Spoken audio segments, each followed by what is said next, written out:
Hey guys, HeWantsBlood here, and today I'm bringing you a game where a salty Twitch streamer sent some ridiculous messages after I beat him in his Swift.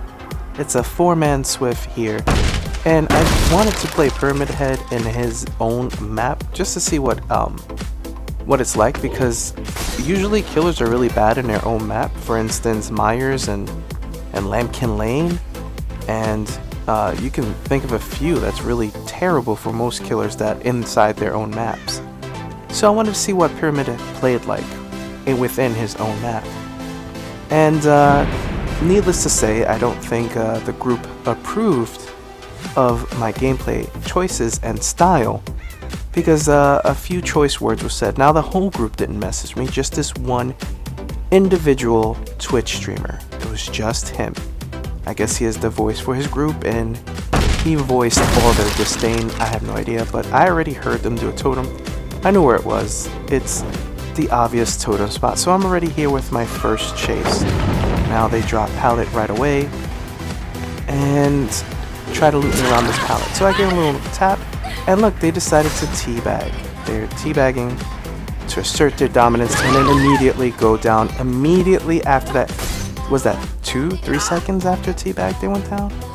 Well, I got my first hook. Now another thing if you wanted to notice, and yes, I gave him a little love tap on the hook, I'm using Hex Plaything. Now I want to see how strong it is with Pyramid Head and just see if I can appear out of nowhere, because Hex Plaything is an interesting perk where you have no idea if it's actually working.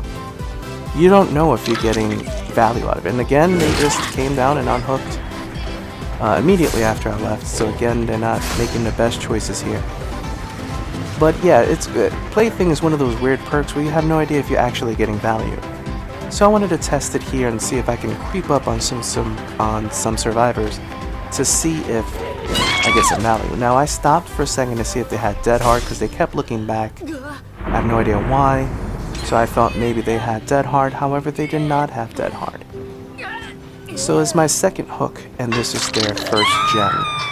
Needless to say, the game is pretty much in my hands. I see another person here doing a gen, and another with aura reading with barbecue. Now this person looked like he was making a dash to save this person. So I made a straight line with my power given to me by the Dead by Daylight devs to kind of limit movement in that little corridor, so that if someone goes to save this person, they're inflicted with torment. It's free passage, you can pass over it, you can do what you want. Step on it by all means. However, that's what I plan to do, and you see this next survivor right here in front of me. I'm sure she's going to beeline it for the hook, or try to, so I'm trying to beat her there before she gets there. And then she unhooks right in front of me. So I did the smart thing and downed her. Like, why would you run me to the hook and then immediately go down? And I believe this person here, which is the first person I found teabagged and went down 3 seconds later, is the person who's gonna message me after this game. As you can see, they make poor choices. Teabag, go down immediately, and unhook in front of me, or run to the hook while in front of me. So this person is going to have some choice words for my style of gameplay and what I'm doing. However, they can play as poorly as they want, and I'm supposed to look the other way. So knowing that this person's almost on death hook, and I have another person down right here by this hook, there's literally no reason for me to leave. Half the team is here in front of me. Now survivors have this thing where they think I should just leave them alone and go across the map and do something else, when I literally see 2 survivors in front of me, and I think I should just leave. So I give this person a love tap, and I'm waiting for DS for the other person to wear off so that I could pick them up and unhook them. I see this happen here.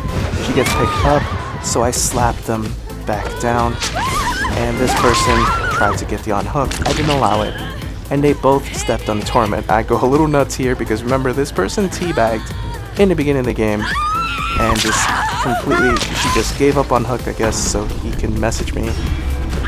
And I put these 2 in Cage of Torment. Now that was a big value play. 1 dead on hook, 2 in Cage of Torment, and the game is pretty much mine. There's very little I could do to come back from this. So now I just have to find them again and just finish the game. By now, he had just messaged me, but I have notifications off, because as being a killer main, you literally get messages every single game you play. There isn't a sole game you can play without getting a message from a salty survivor. That's the way it is on PlayStation. And also, they go out of their way to message you, then block you, and this whole thing I don't want to go into again, but it's really, it's profound in the weirdest way. So I find the Nia, and I'm chasing the Nia. Remember, this is a 4-man, and they're leaving the person in the cage to die. And I'm about to do something really bad, because remember, this is like, what, my 3rd game now with Pyramid Head or something like that? And I'm a shit Pyramid Head. I just use logic and plays to win. But you can do that with any killer, really, depending on the map. So I'm here with this lovely individual who dropped pallet, and then I finally got a wave. Now I've been hitting them a lot more frequently, granted, so I'm a little happy about that. Now Jill is my last stack of barbecue, and I want that. I want all these points. It's nice. I'm currently red rank 4, I think, or rank 3, and I'm trying to climb back to rank 1 because I was reset on the 13th, and I'm usually a red rank killer and very close, if not also red rank survivor, so I play both. Again, for all the people who just like, oh, killer man, you're wrong. I play both. So I really want this Jill, and they just unhooked the Nia, so I'm gonna go for the Jill because she's my last barbecue stack. So I leave a trail behind me because it felt like she wanted a body block or something behind me. She was acting really weird behind me, and I got another shockwave hit in. So I'm doing pretty well for myself. Half the team is dead, 4 gens. You can barely tell this is a Swift because the game is just so lopsided. I just want to hurry up and close it. The Nia just healed to full. It looked like she had a renewal or whatever the perk is now, because it changed to something else. You know, the Stranger Things chapter. I forgot what it was called, but it just changed, and I think it's called renewal now. So I find the Nia, and she looks like she has no interest in helping her friend. She came from somewhere else entirely. Again, I have no idea if Hex Plaything is actually doing anything in this game, or they're just playing badly.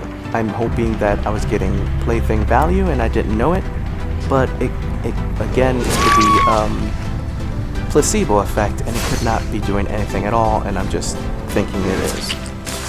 I execute this person, and all is done. Now we're going to go ahead and get into the messages from this survivor, which starts getting a bit ridiculous. It gets really, really crazy. Now, this person is in a 4-man Swift, as you can tell, Headless Lord 96, and he is a Twitch streamer, has all his stuff out, which, by the way, by the making of this video, he deleted everything off his profile, I guess because of the outrageous stuff he's about to say. Reported for intentional gameplay abuse, taking a survivor hostage. I reply with laughing my ass off. That's a new one, because it is, I've never heard it. Red rank playing like a proxy camping baby killer, very sad. And I said, how did I do that to you, Swift?